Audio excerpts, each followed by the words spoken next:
শৈশবের স্মৃতি আর বাঙালির ঐতিহ্যকে নতুন করে উদযাপনের বার্তা নিয়ে পাবনায় অনুষ্ঠিত হয়েছে ব্যতিক্রমী আয়োজন পুতুল প্রহর। শৈশবের টানে পুতুল খেলা জাগুক প্রাণে, এই প্রতিপাদ্যকে সামনে রেখে পাবনা সরকারি এডওয়ার্ড কলেজের কেন্দ্রীয় মাঠে আয়োজিত হয় এই আনন্দ উৎসব। কলেজের সাহিত্য ও সংস্কৃতি কেন্দ্রের শিক্ষার্থী ও শিল্পীদের উদ্যোগে গত বৃহস্পতিবার আয়োজন করা হয় দিনব্যাপী এই উৎসব। মাটি, লোকজ ঐতিহ্য ও বাংলার পুতুল শিল্পীকে নতুন প্রজন্মের কাছে তুলে ধরাই ছিল আয়োজনের মূল লক্ষ্য। এতে ছিল পুতুল প্রদর্শনী, পুতুলের ইতিহাস ও পুতুল পরিবারের পরিচিতি, পুতুলের গান সহ নানা সাংস্কৃতিক পরিবেশনা।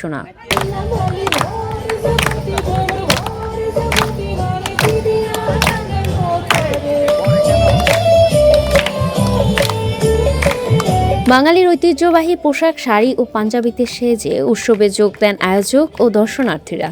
তবে উৎসবের মাঝেই হঠাৎ আকাশ মেঘলা হয়ে নামে মুষলধারে বৃষ্টি, কিন্তু বৃষ্টিও থামাতে পারেনি উৎসবের আনন্দ। ভিজতে ভিজতেই নাচে গানে মেতে ওঠেন আয়োজক ও উপস্থিত দর্শনার্থীরা। বৃষ্টিতে ভিজে পুরো আয়োজন সম্পন্ন করায় তৈরি হয় এক অন্যরকম উচ্ছ্বাসের আবহ।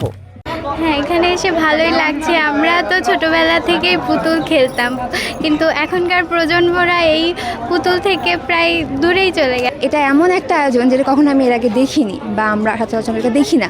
ছোটোবেলায় আমরা অনেক পুতুল খেলেছি, কিন্তু সেই চলটা এখন আর বর্তমানে খুবই কম দেখা যায়, কারণ আমাদের বাচ্চা কাচ্চারা যারা আছে মোটামুটি সবাই বাঙালিয়ানা ধাঁচ থেকে বের হয়ে এসে আমরা ফোনে আসক্ত বেশি। ঐতিহ্য আর সংস্কৃতির মেলবন্ধনে সাজানো হয় পুরো আয়োজন। প্রাচীন ও লোকশিল্পের পুতুল প্রদর্শনের পাশাপাশি তুলে ধরা হয় পুতুলের ইতিহাস। আনন্দ উচ্ছ্বাসের মধ্য দিয়ে পরিচয় করিয়ে দেওয়া হয় পুতুল পরিবারের সদস্যদের।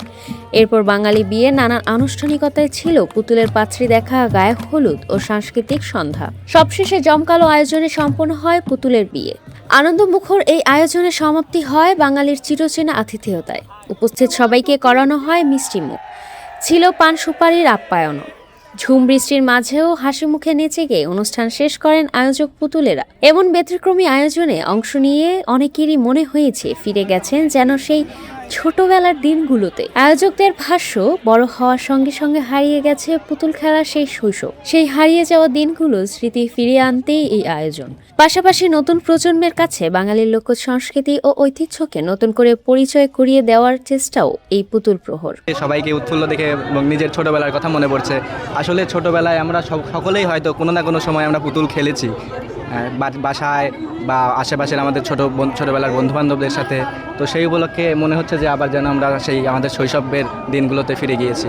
এই যে এক ধরনের নতুন ভাবনা, যেটা আমার মাথায় তো আমি প্রথম শোনার পরে অবাক, যে কিভাবে পুতুল খেলাটাকে বাস্তবে নিয়ে আসা যায়, কিভাবে এটাকে আমরা স্টেজে উঠাবো, মানুষ আমাদের এই ব্যাপারটাকে কিভাবে নিবে, এ নিয়ে আমরা খুবই উদ্বিগ্ন ছিলাম। যে পুতুল খেলাটা আমাদের বাঙালি সংস্কৃতিতে ঠিক কোন সময় থেকে এসেছে, কিভাবে তার অবদান রেখেছে, এর উপর আমাদের কিছু কথা যেন আমরা যারা জানি, কারণ আমাদের পরবর্তী জেনারেশন যারা আছে তারা তো অনেকেই পুতুল খেলার সঙ্গে এখন অনেকটাই দূরে, তো তাদেরকে জানানোর জন্য আমরা এই ইতি কথাটা রেখেছি।